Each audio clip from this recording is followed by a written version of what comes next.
educating people to just know their worth and not be conquered, and be aware and band together and defend the things that are worth fighting for them. That's obviously the ideal situation, but make them work out and give them all guns. Okay, yeah, no, this is how are you going to conquer those people if everyone's jacked? I'm not agreeing with anything this guy's saying right now. Yeah, no, this is far left field. Yeah. Hey everybody, we're here with Micah and Joe of Art 404, and we're here talking about their beautiful movie Hiraeth. Thank you for joining us. Sci-fi is one of my favorite subjects. This is film. I've read all the descriptions. I asked, where's the link? Could we give the link to our audience here? Because it sounds like I want to dive in already. So we're releasing content now. We're still in the building stages, though. We're looking for a dance partner. We're looking for a distribution deal or some kind of a larger budget to actually build out a full episodic kind of limited series. But all the content that we've created over the last year will be released, and we'll put the link to the Facebook page in the bio.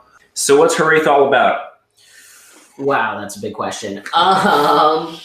So from a creative standpoint, Hiraeth came about because Micah and I were spending a lot of time exploring the cross-section between visual performance and musical performance. And so we were working on this performance rig that incorporated him doing virtual reality drawing in real time along with a music performance, and trying to find sort of a lane where those two things could intersect. And so we started doing these performances, which were kind of loosely narrative in structure, where he would be drawing characters going through a progression of events in time to music as a performance. And then right about the time Trump got elected, I had a panic attack about governmental superstructures and surveillance and power and the future, and all of these things just felt really impending and hovering over my head. And so I came to Micah and I was like, I want to do sort of a narrative musical show that is about, it's dystopian, it's sci-fi, and it's sort of a commentary on totalitarianism and tyranny and, all of the sort of, surveillance states and capitalism and all of these kinds of things that I felt were becoming really prevalent topics of conversation at that point in time. And as far as the authoritarianism that you guys have, I'm getting a vibe that it's more 1984 than Brave New World. Yeah, that's definitely safe to say. So the world of Hiraeth is the concept is this. In the deep future of man, governments will be replaced by super corporations, which will sponsor spaceflight, basically Tesla on crack. Mm-hmm. And so we'll reach an age of space colonization where corporate sponsored space agencies launch populations of people to planets to go and colonize them and start colonial wars among, planets in deep space, resource wars, essentially. And so Hiraeth is a colony planet that's been peacefully colonized and then is not so peacefully recolonized by a competing corporate agency. And that is where we are introduced to the antagonist, this character Enoch, who starts as essentially a militaristic leader for one of these mega corporations. And then in the first opening sequence, he comes in and burns down this village, which is where we meet our protagonist, Niall, and Nath, who is her best friend and sort of her companion counterpart throughout the series. And so Enoch comes, burns down their village and occupies their homeworld, kidnaps Niall, and uses her as a political pawn to become the dictator of the planet, basically saying he saved her and he's here as an, envoy of peace. And then as his power grows, he becomes more and more tyrannical, putting a stranglehold on, resources. The way we wrote him as a character, he's actually very well-intentioned, but he kind of starts to lose his mind because he realizes that even though he's the god king of the planet, he's still beholden to the corporation that sponsored him. and human nature. So you can't really, even when given, and you notice that a lot in your daily life, even in situations where you should, in theory, have complete control over the outcome.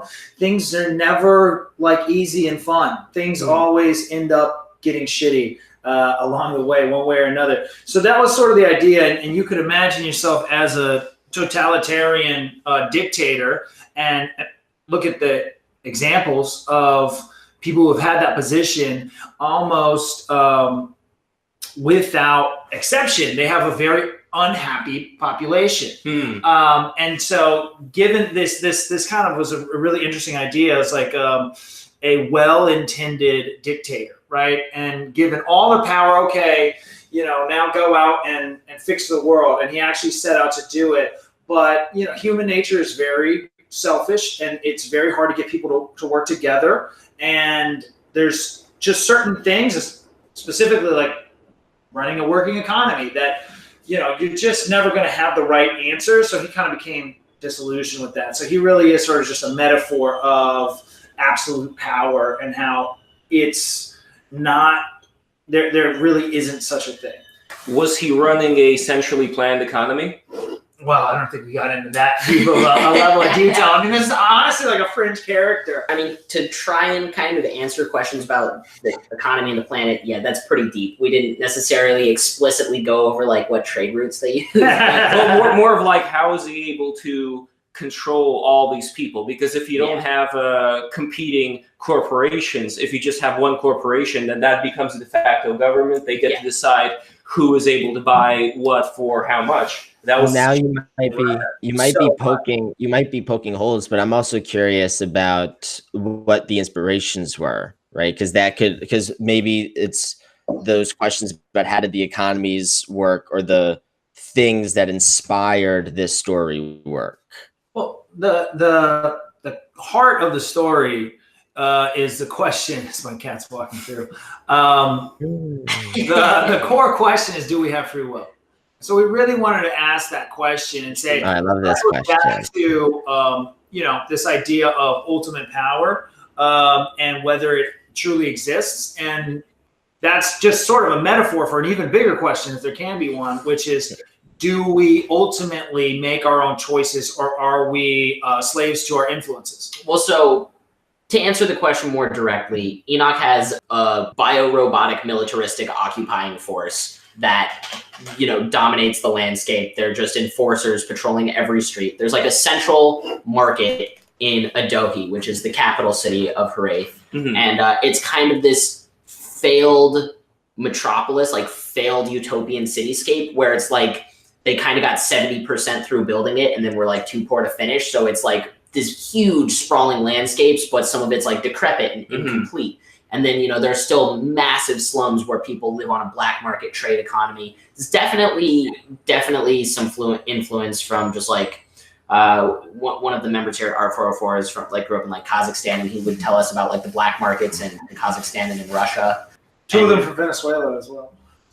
Oh yeah, right. That's what definitely happens in North Korea. They've got a black market as well, and it's all these horrible things that unfortunately exist are very inspiring to creating these worlds, but in a way like what you guys are doing could possibly help people see, okay, these are the problems that we're dealing with today. How do we go ahead and make sure this does not become a reality? Yeah. Well, what do you guys think? Do you think we have free will, or people have free will? And when you're asking those questions, what do you come up with at the moment? What's your provisional answer?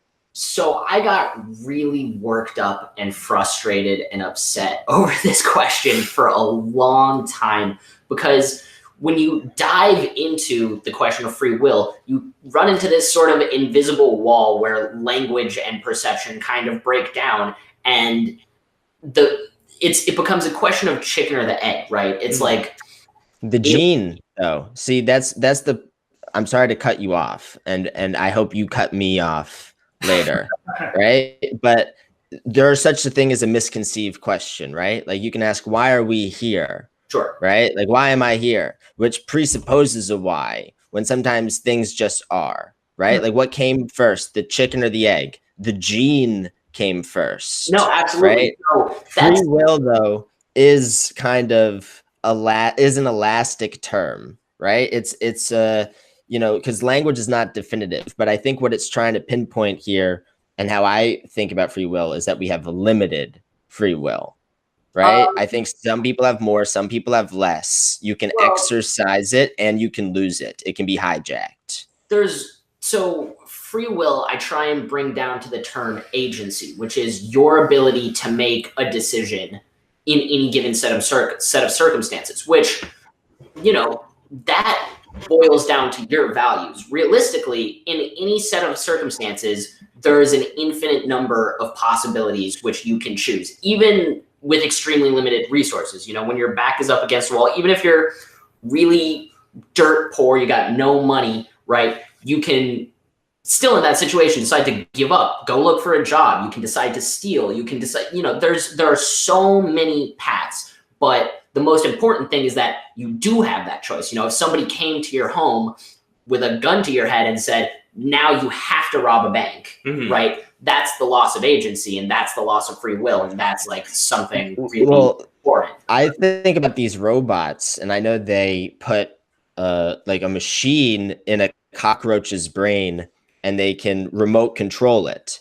So the cockroach without a remote controlled brain, I would argue, has more free will than the cockroach that you can drive like an RC car. Still, right? It's different than coercing it, because I think if I had like a mini cattle prod for the cockroach, I could compel it, but it wouldn't be the same hijacking of free will. Well, no, but I think we're still talking about the edges of the conversation. We're talking about it in concrete terms, and to me, the conversation is not about breaking down the difference between somebody who's in a jail cell and somebody who's free. It has nothing to do with your with a lack of opportunities or an abundance. To me, the core question is how much control do our influences have over us? Yeah. And as soon as you concede that you have a poor sense of direction because your father did, or you curse too much because your mom did, and you have influences, right, that is a one-way street. There's no point in which you can say that you made this one action devoid of any influence. So the conversation, as soon as you get into it and you admit that there are certain, whether it's your DNA, whether, nature, nurture, whichever one, that you are influenced by one thing or the other, there is no point in which I think you can arrive at one given action and say, I absolutely made that choice for myself, which is where I arrive at. Absolutely not. We have no agency. We have no free will. And we're just kind of all part of this one thing. We're all kind of this crazy mechanism. Yeah. And that's where we get to the ideas of this, like the universe kind of pulling the strings and the gestalt of it all. So right. So that's the way that's actually represented in the film really comes down to our protagonist, Niall, who has been gifted with these sort of psychokinetic abilities, which as the story plays out, we find out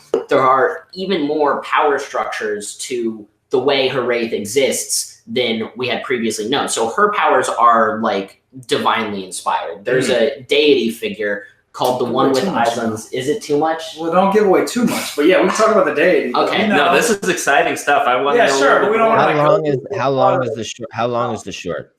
It'll be about 35 to 55 minutes. Awesome. We have the script written.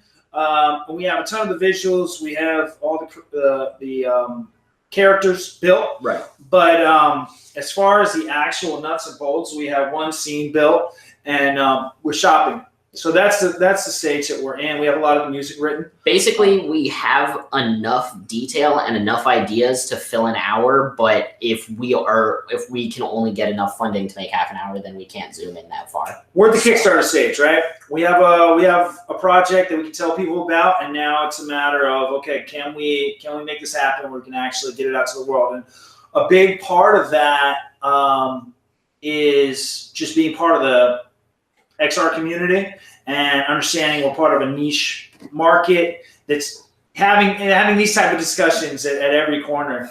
My cat's back. Oh.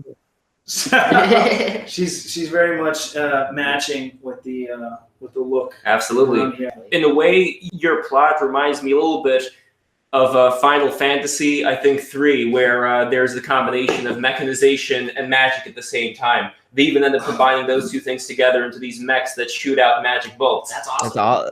I can't think of a Final Fantasy without that.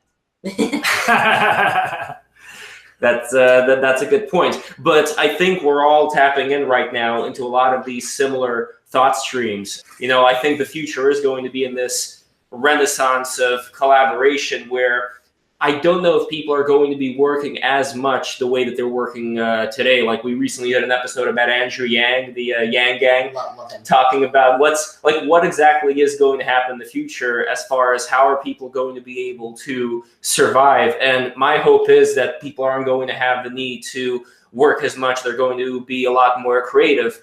But at the same time, I want to make sure that this particular ship doesn't sink. You know what I mean? Yeah. Well, so Andrew Yang's a really fascinating entry to the political spectrum, and I actually just totally by happenstance met one of his campaign advisors at a bar, and we started going on and on and on about what the future of America looks like and the future of the world. And his whole platform is about mechanization and subsidizing people when when entry-level jobs don't exist anymore because robots are doing them.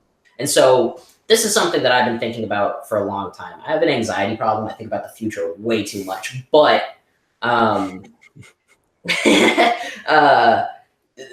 concept for me is post-scarcity, right? We easily, and for 30 years, have had the technology and the resources to pretty much raise the standard of living globally above the poverty line, so that if with a guaranteed basic income and renewable resources, even the lowest possible quality of living could still be pretty damn good, And when you reach a society without scarcity, you really, really reduce the need for money. It pretty much, free trade becomes something for fun more than for survival. And then, if you are existing in a society where money is obsolete because everyone is provided for, how do you create value? You think that's what Andrew Yang is talking about? You think that's what Andrew Yang is a very, very early step to a world that looks like that? Just because universal basic income is a big part of his platform, and because he's constantly harping on the statistics about the mechanization of the modern workplace. But that post-scarcity world would never exist because there's always gonna be scarcity. Why? I agree. Because let's say I want to own Jupiter and you want to own Jupiter. Yeah. How are you going to do that if I don't want you to own it? See, but this is what I'm saying. We need to fundamentally reevaluate why you want to own Jupiter. If we don't because let's just say I can. Let's say I'm so wealthy that I'm like, I want to own Jupiter so I can look out my window and tell people that I own it. Yeah. And I have fucking drones over there that just fucking mine the thing or whatever, collect gas from it. And it's like a big fucking social flex. Yeah. Because I'm a fucking quadrillionaire or something. For me, I would say that those people should be drawn and quartered and their money taken away and given out to everybody. Then how are you going to do that when they have a military? That's what the Weather Underground wanted to do. That's scary. But that's sort of another thing. I mean, that goes right back to what we were talking about. And this is a lot. You can sort of see the dichotomy between the two of us, where I'm much more nihilistic and like, it's just never going to work. And he's still like, well, if we just redefine what value is on a global scale. It could work in degrees. Like, for example, the future you're talking about, a more imperfect version of it, kind of like when somebody builds the Parthenon or something, sacred geometry, but still, if you look at it with a microscope, there's going to be all kinds of imperfections. Like, that kind of world can exist, but my particular issue right now is that there are a lot of people, including friends of ours, who want to create this Star Trek-like world. They say, if Star Trek could do it, why can't we? The only problem is that in order to get to that point, the technology has to be so high for that to be possible. Right now, if let's say we end up, for example, taxing the 0.1%, not even the 1%, 0.1%, that's still not going to be enough, as far as you're going to have to lower the bracket of taxation to the people who are earning millions of dollars or $500,000, all that stuff. And eventually what's going to happen, people are not going to have the amount of money to start businesses, to employ people, to do all this stuff. Well, so don't get me wrong. When I talk about post-scarcity, I don't mean perfect communism or even socialism. Maybe socialistic democracy. But the point is, I'm not looking for everybody to have equity of outcome. It's equity of opportunity, right? All I'm saying is we can raise the lowest standard of living to a point that is still really, really good. And people who want to own Jupiter can go out and own Jupiter if that's what you want to do. But the result of that shouldn't be millions of people in Africa starving to death, right? Just based on wanting greed. Well, that's solvable to me. The issue with any of these conversations or any conversation that has to do with judging economies, economical systems based on their merit, is that we bypass the biggest issue to me, which is human nature. And human nature is greedy, it's selfish, and outside of the nuclear family, it's completely individualistic and survivalist. And so when planning these things out, I mean, my point of view is just that it will never happen. And the reason why capitalism works so well for a short period of time, which I think we all agree we're no longer in. But still, I mean, you know, Why do we all agree we're no longer in that? I feel like most people would agree we're in late period capitalism, and we're. But what does that mean? What is late period capitalism? Well, it just balloons up to a point, you know. Why? But it balloons up. Well, due to greed. So I think the main thing that makes. No. Where? What do you mean greed? Bitch, where? You're right. It is greed. It is greed, but it's not from the direction you think. It's the biggest capitalists will tell you they're anti-capitalist and will pass laws in their favor. And then you keep playing into their hands by saying that capitalism is not working. And then they go, yeah, it's not working. Let's pass some more laws to fix that, sucker. Well, I think at its core, the idea of tapping into people's desire to build and own things and dream is what makes capitalism go. And that's something that really just isn't talked about anymore. And where other kind of utopian ideas get it wrong is thinking that we'll ever stop doing that and we'll ever be happy that everybody has clothes on their back. Right. You know, it's not even so much that I want to have a wardrobe. It's that there is part of human nature that makes me, speaking the universal me, happy that other people don't have as much as you. Right. So when you say post-scarcity, I agree it'll never happen on any level. You don't think that we can evolve psychologically as a species? Maybe over like 100 million years. I mean, when you think about evolution, evolution does not take place by definition in any of our lifetimes. Except when you unless there technology. Or if there are other external elements that affect us, like some planet X moving closer to us or whatever, the sun changing. Crazy radiation. Like, something like that could have an effect. But as far as altruism goes, what I think separates us from the rest of the animal kingdom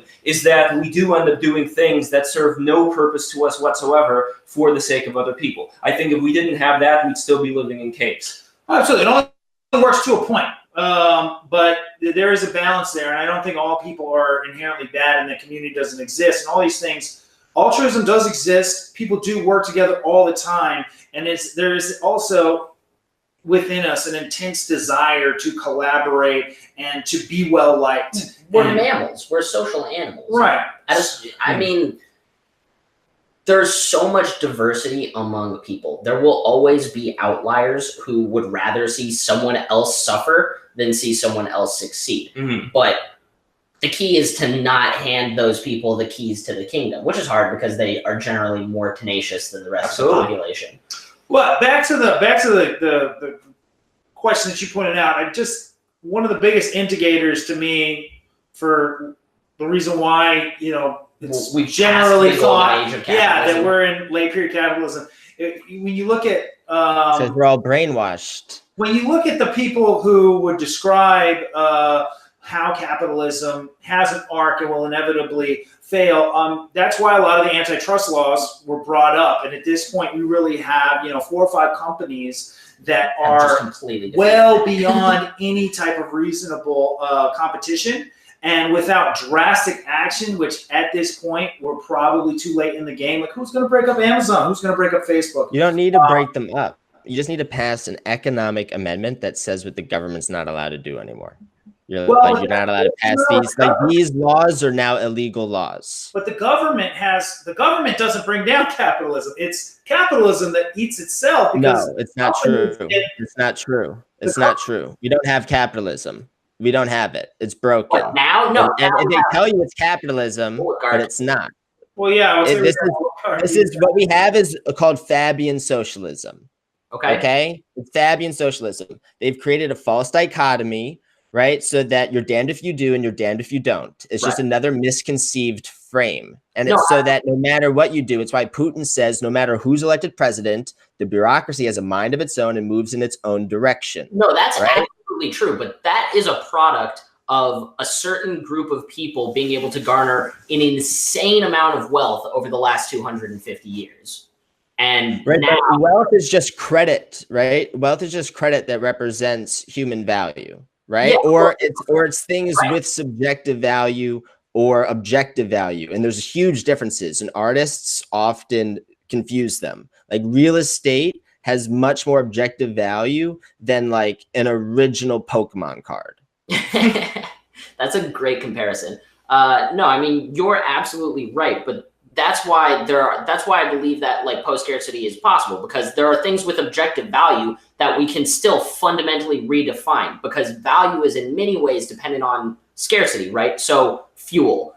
The idea that fuel is finite is limited only by our technology and by the people who want us to believe that fuel is finite. Because if we filled the Gobi Desert with solar panels, we could power North America, right?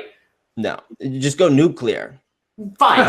Nuclear. It doesn't matter. The point is there's technology available that, even if it's not perfect, will defeat so much of our fossil fuel reliance, right? And that separates us from the idea that fossil fuel is as valuable as it is. Same thing with land. If we fossil fuel is how we get there. Like the wind, like a lot of our solar panels and even Teslas and wind turbines, like they're all being powered by fossil fuel and coal. So even though they're giving you electricity, right? But so to starve us of the fuels is like, it's like putting a plastic band around a turtle as it grows. Okay, but so have you ever seen those turtles that grow with the fucked up shell because it like went through a piece of plastic? Right? That's like how the government steps into progress. They're like, oh, let's accelerate this. We know what to do. Let's put this big fucking constriction on your dynamic system. And now we'll say that capitalism is broken. So are you anti-regulation? Absolutely. Because people regulate each other better than the government does. How would that apply to the Great Recession? Look at the government now. The laws don't equally apply to everyone, right? There are people above the law.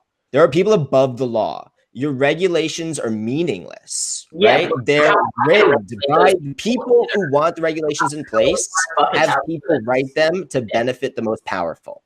The regulations are written to benefit the most powerful. They are never intended to protect you.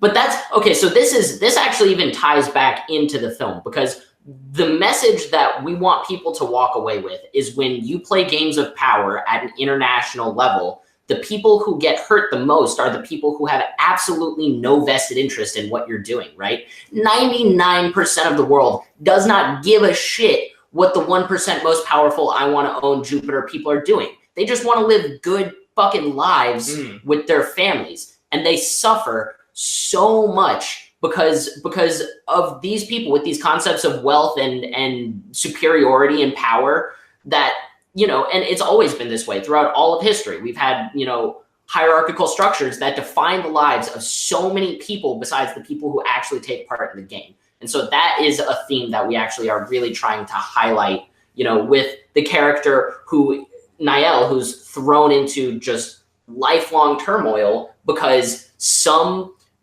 corporate leader somewhere said, this planet has my resources and I want them, right? And that sets off a massive chain of events that, well, we can't tell you how it ends, but it sets off a massive chain of events. And I think we can agree, I think that you and Jules both agree that we do not want those people who have no relation to that Jupiter guy to starve or to be any poor. The idea is for the complete opposite to happen. So the question is... You also don't want to be conquered, right? Your story is a good story. Your story is a good story of, you know, it's like, you know, people, like I listen to people in the mainstream talk about like historical figures and the problem with conquerors.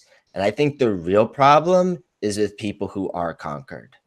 Do you know what I mean? Like, I'd much rather train people to about conquerors so that they aren't conquered, not to stultify and stunt them of like, hey, why don't we all just like get mushy and soft and just like think everybody is, you know, like let's just start pretending like things on the other side of the world don't affect us, right? Let's pretend that, you know, like, because you hear about these isolationists, like, oh, the best way to ensure my survival is just to isolate and to ignore the weather outside. That's you know what I mean? Yeah. And it's like, if you don't know the weather, you can have your fucking doors blown in, right? When there's a hurricane, if you're not paying attention. Micah, why wouldn't you use the term conquer? I mean, maybe the term ambition. I mean, conquerors is an archaic term, and I don't think it has any... Yuval Noah Harari uses it. It's like Bill Gates and Obama's favorite book. It's like talking about conquering all the time. Sapiens. I mean, same maybe in the context they used it, but when I think of the word conquer, I definitely think of military forces. I think of I think we need to redefine blood and that guts. term because ambition is fun. We should be training people to have ambition. Yeah, but the supreme art of war is when you never have to fight. So you can definitely conquer people. We need to redefine without. I mean, you don't mean storm the castle and burn down the village. You mean usurp control. You can write laws around them, and it's like, okay, it's like a game of Go, right? It's like you have to understand how your pieces are being fucking surrounded, right? And if people can conquer you by just going like, yo, look, like, okay, China did a war game that was the equivalent of someone coming up to you behind you, putting a knife to your throat and going like, oh, got ya. And then like walking away.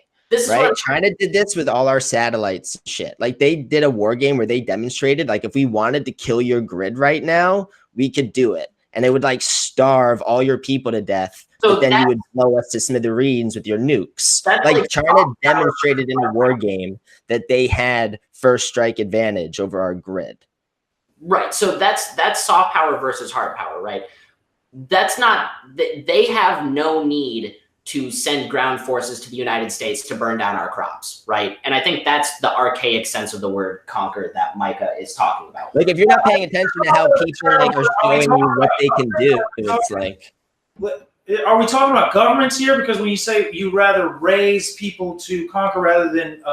No, I'd rather... Well, no, not to conquer, but you need to learn about conquering so that you can avoid being conquered. I think that what... Mercy from a position of strength, right? That's what Islam says. Like the point is you want to be a warrior in a garden, not a gardener in a war, right? Like you need a culture that makes people strong. If you want to say like, oh, to be anti-regulation like I am, as preposterous as that might sound to people, it's because there are natural regulations, right? There are natural orders to systems. Order emerges from chaos. Definitely agree from a fundamental perspective, but I think that Micah's point about human nature is a strong one. And I think in a perfect and optimistic world, you're right. Educating people to just know their worth and not be conquered and,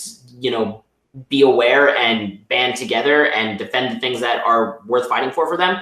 You know, that's obviously the ideal situation, but make them work out and give them all guns.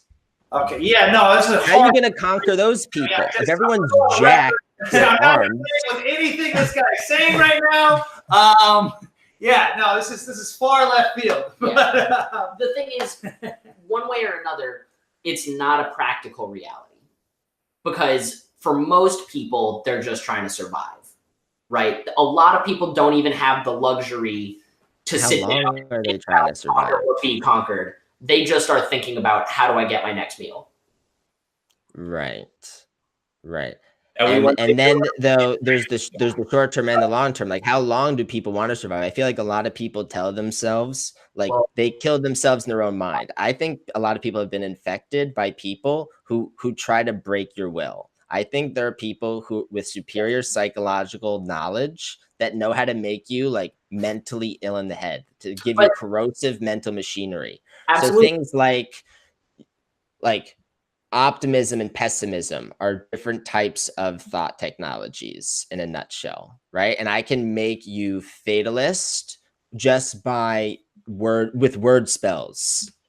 Yeah, I agree. I mean, you can definitely influence people in incredibly subtle ways that encourage them and condition them to act out specific behaviors. I mean, that's thematically represented as well, because like, you don't got free will. Yeah, right, exactly. Well, that's one of the questions that we're trying to address. Right, exactly. That ties right back into the issue of free will. And so like one other way we represent that within Hiraeth is we have these massive floating television squid bots that project speeches from the Capitol all over the city. And they're at the same time surveillance and also projecting propaganda, globally throughout. And so that's like how we access a lot of the dialogue for the character Enoch and a lot of the exposition is he gives these big dictatorial addresses to the whole planet at once with these massive floating. That's like the telescreens gone mobile. Bingo. That's amazing. Yeah, it's cool. It's fun to play around with. Micah did an awesome job. Well, what do you think is the deconditioning process to get people, like, I think the conversation we're having is one of those deconditioning processes, because a lot of people are in their own bubble, they're all foxhole together. What we want to do is we want to have the butting of the heads so that different ideas get expressed, because that way people will learn. Number one, I think, as Jules always says, you got to teach people not what to think, but how to think, the actual process of getting different thoughts in your brain and reading about history, reading about economics, just getting all this stuff in, talking with people, especially when you disagree with them. So this is where the conversation of free will really breaks down, because basically I agree with you. I think that diversity is the ultimate on-ramp to enlightenment, whatever you want to call that. But you can make the argument that my preaching of diversity is another doctrine that is my attempt to influence your agency, right? Anybody pollinating any idea with any group of people, depending on the way they are viewed by history, is standing the risk of being viewed as somebody who conditions others, who conquers others mentally and emotionally. And so this is kind of the whole thing, how can we have free will in a world of influences? It takes time. It doesn't take just one conversation. It takes a whole back and forth. At least with me, that's how I was able to, as I grew up, I started seeing things a little bit differently. And what changed for me was nuance, where I didn't want to just see, okay, if we solve this and everything's going to be fine, let's see what's going to happen then and what's going to happen then, and so on and so forth. And eventually I came to the conclusion that we have to go with the system that we know is not going to result in the most amount of destruction, in the most amount of poverty. And but then you have to define those things, and both of those are subjective. I think the way. But one other thing we're trying to touch on with Hiraeth is that even a good idea in its core to educate the population beyond their skill set? So is it a good idea to take worker bees and teach them how to be warrior bees and teach, warrior bees how to be worker bees? It's this idea of like, we can't, Bill Maher's got a great quote. It's like, we can't all be cave painters, right? There's one cave painter, and then there's a lot of other people that, well, that's curiosity though. It's basically not having an umbrella over people's education. What I think, unfortunately, we have here in the United States in our educational system in public schools, we have a certain idea of what the world is, how people are taught. And as long as we have curious people, it's going to be up to them to decide, hey, do I become a doctor? Do I become a scientist? Do I become an artist? As long as we keep an open door and make sure that the thought leaders or whoever is in charge of this amount of information being pumped into the young heads of the next generation, that doesn't have a monopoly. But what I think, the core of the question is too much individualism eventually a society's ruin? Do you need group thought to have a successful community of any type? Does there need to be agreed upon social norms and facts? We're kind of living in a post-fact. It absolutely is. We're society. We're post-truth. So We've been that for a long time. Only Trump's just a right-wing postmodernist that came in slugging like a grenade in the establishment, but he just exaggerated the methods that the mainstream has used and just wrenched them against them. And now everybody's fed up and nobody trusts anything anymore, which is good. He's single-handedly reset politics and the media. Yeah, no, I wouldn't say it's good at all. I would definitely. It is, because how else would you teach people to unlearn things without them downing everything? But at this point, how can anyone learn anything if every single fact is subject to qualitative disagreement? The eye test. Everybody's just running things, it doesn't look like it makes sense to me, so I can discount the entire scientific community. If we can't agree on basic scientific facts, that is an absolute problem within any society. I think it's more important to agree on scientific process than scientific facts, because what's the point of the process? Are you familiar with the half-life of facts? Because it used to be a fact that sharks never stop swimming, and it used to be a fact that Pluto was a planet, and it used to be a fact that cigarettes were good for you. I would argue that what's more important to a society is the ability to agree on facts, whether they're right or wrong. It's really to agree on process on how to get there, right? It's not necessarily that you need to agree on facts. You need to agree on the process on how to distinguish between them. Now, obviously, I wouldn't sit here and say I want an entire society to agree on something that is not true. But if I have to pick between the entire society has to agree on something that we later find out is not true, which happens all the time. I would rather a society that could agree on things that are not true than a society that can agree on nothing. It used to be a fact that the Earth was the center of the universe. And I'll take that. That's what I'm saying. I would rather. So that's why the post-truth age is a misleading term to like. It's like focusing on disillusionment and not on lifting the veil. Right? As in, people have been woolly with truth for a long time, and a lot of people never exercise the faculties to even suss it out. That's how you make people soft, right? Because there's different types of equalizers. Like a gun is an equalizer, right? As in, if you're an 80-year-old, the only thing that's going to keep out 3 20-year-olds with baseball bats in that situation is a gun. But then there's also mental equalizers. Like Machiavelli was thrown in a dungeon when he wrote The Prince. But if everyone had that knowledge at the forefront of their brain, it would neutralize. It would be equalized, right? It's the fact that you have people like in Avatar: Last Airbender who are like start to learn about blood bending and then go like, oh, this feels wrong. Like, I don't want to learn how to blood bend. It just feels wrong. And then suddenly people are blood bending you and people around you because you don't even know how to fucking recognize it. Bias as well, though. I mean, you're acting as if all people start on an equal playing field, and that if you give everyone the same amount of knowledge, they'll end up with an equal result, which is just not true. Right. So it's equity of opportunity, not equity of outcome. It's definitely idealistically correct to give everyone the same information and resources from the starting point, but they will invariably do very different things with them. Well, what's the worst case scenario?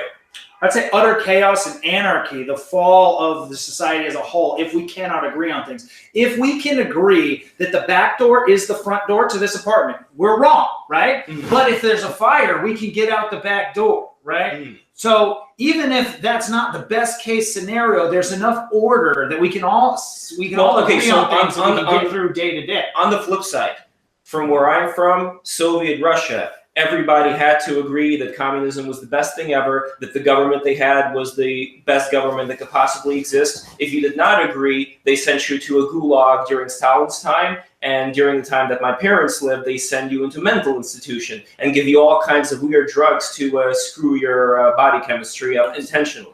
So when that's the situation that happens, people like friends of my mom's, they ratted out on both my mom and their very own daughter to the KGB because they were reading books that was forbidden. And that was an agreed upon notion for a lot of the people who were living during the Soviet time, except for the dissidents like my parents and friends of theirs were. So that's why it's a very scary thing. Like, you see an absence of chaos and a need for order, where I see if there is too much order and restriction of information, it's going to create a false consensus. I think that you're both representing ideological extremes, and in reality, like everything else, the only solution is finding a balance. Because which side are we on at this point? Language developed without centralization. Common law developed without centralization. Like, all scientific advancements weren't made because of bureaucrat motivated people to do it.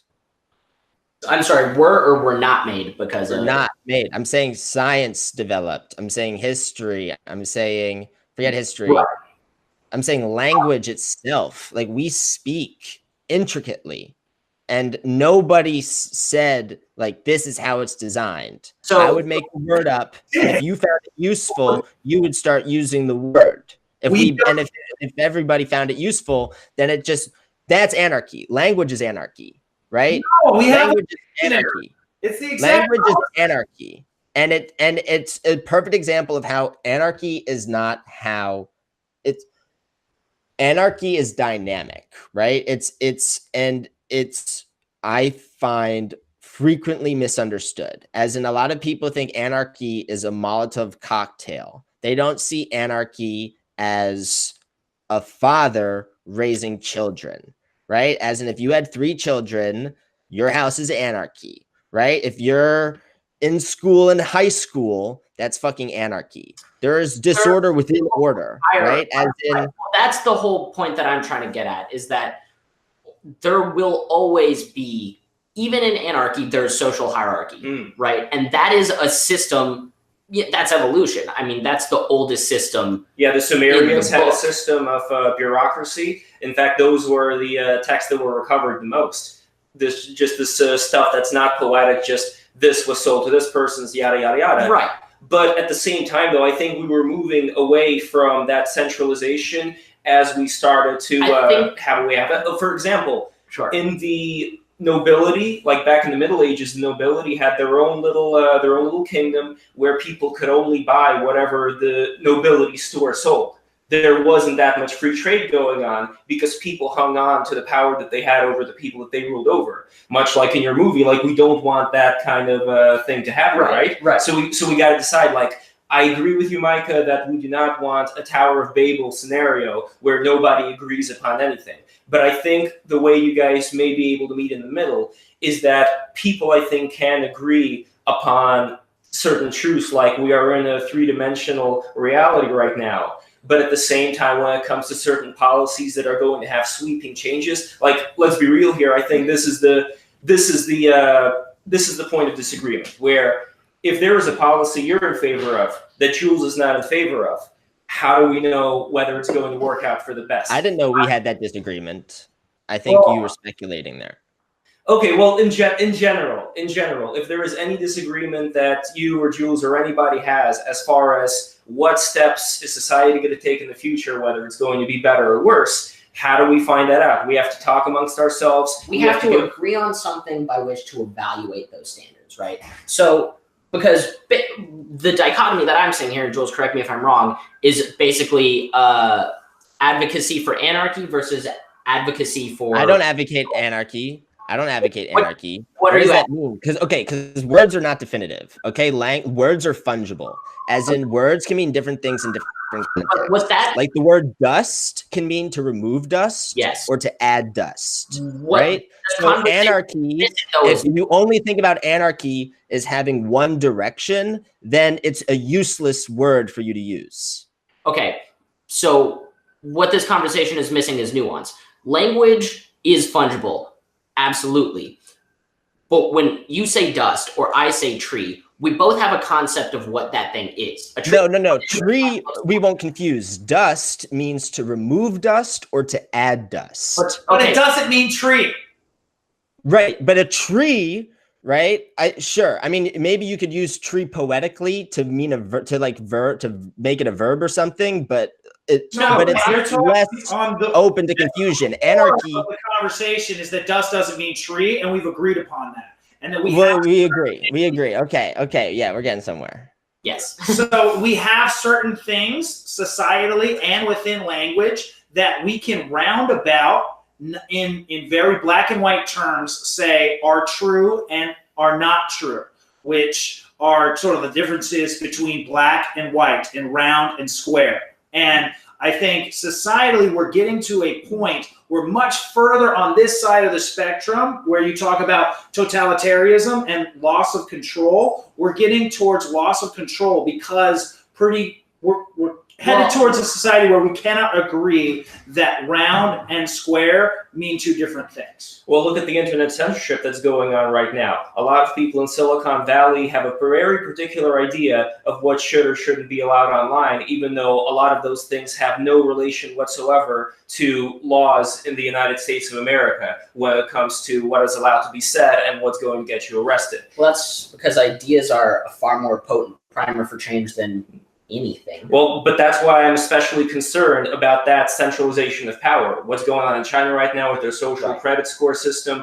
People are not allowed to leave China now because they have too low of a credit score. And I bet that there are people here in America, some of the techies who look at that and say, ooh, this would be great to have in our system. Why don't we just have more control? That way there's not I think we're all coming from a good place, though. I think you don't want people to starve. You don't want people to starve. You don't want there to be chaos, right? That's one of those fundamental things that pretty much we can agree is bad. Sure. I mean, except for people at extreme margins, I think pretty much everyone agrees starving to death is bad. Of course. Sure. And you can really break down the subjectivity of terms like good and bad as much as you want. But when it comes to the game of survival, most people just want to fucking make it to the end of the day, right? Absolutely. So the problem definitely is, well, no, I'm not going to say there's one problem. There's lots of problems. A problem that Micah sees is that we are getting further and further away from a world where we can all agree that starving to death is bad. Absolutely. No, I actually agree with you,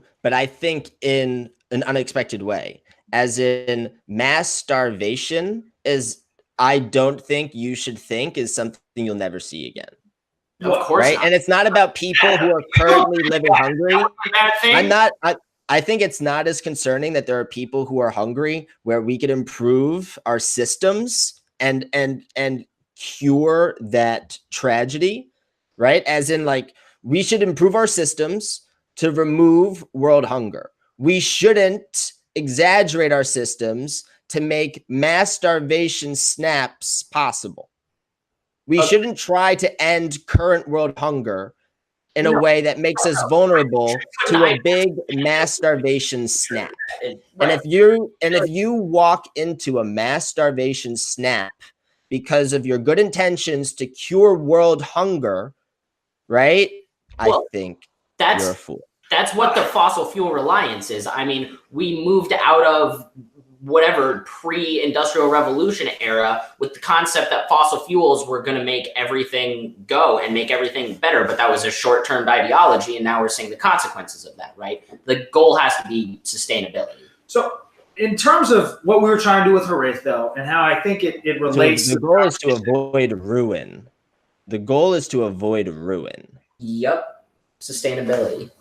So I think the core of one of the questions that we were asking is if you could look behind the veil and see the Wizard of Oz, would you want to? And that's a personal question, red pill or blue pill, right? That's just theological. But then I think the second question that kind of circling around here is, would it be a good idea for a society of people to be given the option, or for all of Oz to see the wizard? And so that's kind of what the crux of our character Niall is faced with, as she kind of is given the keys to the kingdom and told, okay, this is how we make the sausage. Do what you will with it. Do what you want. And it kind of needs to decide for herself, fuck, did I want to know this? Like, this is heart-wrenching and awe-inspiring.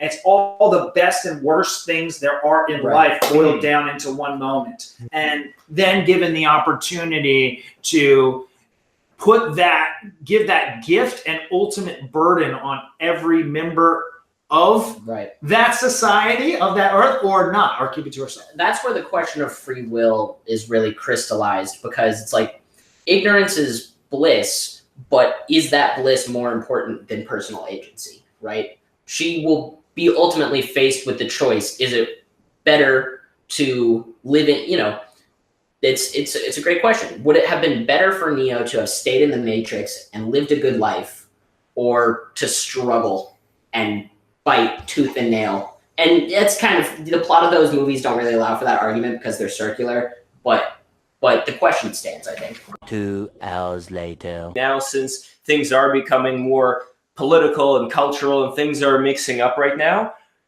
people aren't going to be able to escape out of conversations like this. I hope they're going to happen. And I think the best thing to do right now is to unite in a way where, because they're going to be happening, we want them to happen from the point of view, like I keep ringing on, none of us want to do evil. We all want to do good. So what are we going to do? Like, we're going to have to talk. If we don't talk, then what's left? Right. I agree. And nuance plays an important part in that, because like it took us like 30 minutes to agree that we all know what the word tree means in a very, very fucking very soft. It took us 30 minutes to agree that tree does not mean dust. Right. No, I don't think that's true. That sounds to me like we see different things. Well, yes.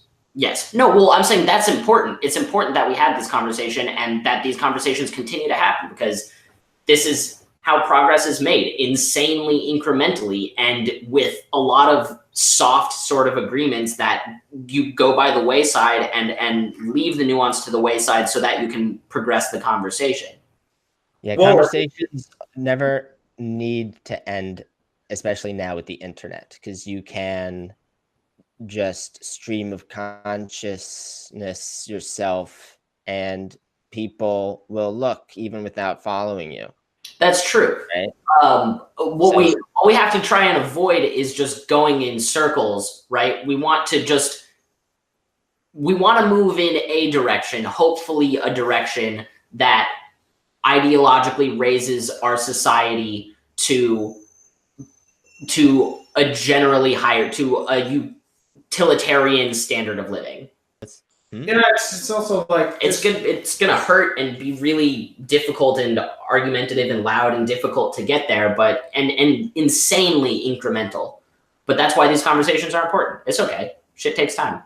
I think having a different point of view and saying something that's kind of novel and can kind of shake people's opinions up is a great entry point, because I think a lot of what happens in any ideological conversation is you get kind of a rundown of points that you've heard before, and then you end up making a lot of the same points that you've already. So that was something that we wanted to say, okay, if we want to build a world, we want to build this sci-fi, what's something that we haven't really seen touched on that much? And this idea of free will as the catalyst of the entire story is something that we just thought there's a lot left there. There's a lot left to talk about, and it's just something that's completely foreign to everyday conversations. Nobody wants to concede that they don't have control over their own life. It's a very inconvenient conversation. Yeah. As you go, for me personally, as I arrive upon, no, I personally don't think that's true. I have to immediately throw that information in the garbage because there's no good I can do with it. Right. So, that's kind of where we landed with this one. It's deeply heady stuff and challenging. And so, like, No, let it live. It's God. What I like about your page, I love the 404 in the Facebook, I guess the address. Yeah. Because that, to me, that's like a modern, like 13, like in terms of like 13 used to be a lucky number, but now it's like an unlucky number. So like the 404 is like good for modern superstitions or paranoias, right?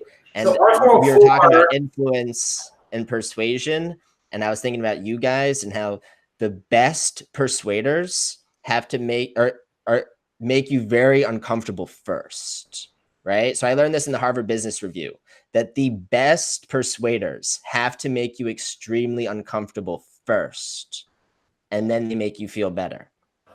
Our 404 came about, it's actually Moises and Manny, just walked in, by the way,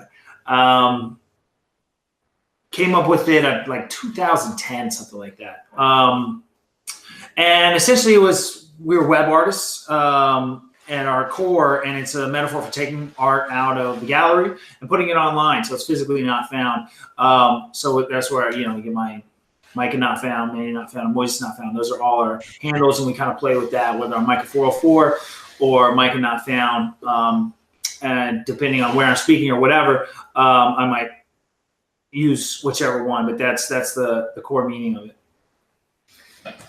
Well, it's been such a pleasure talking with you guys. This has been an explosive conversation. I loved every moment of it. I wish I had some popcorn right next here. But anyway, thank you guys so much. These are important conversations to have, and I hope that we're going to keep doing this. And thank you so much. Thank you for welcoming us. Thank you. Thank you for welcoming us. Yeah, absolutely.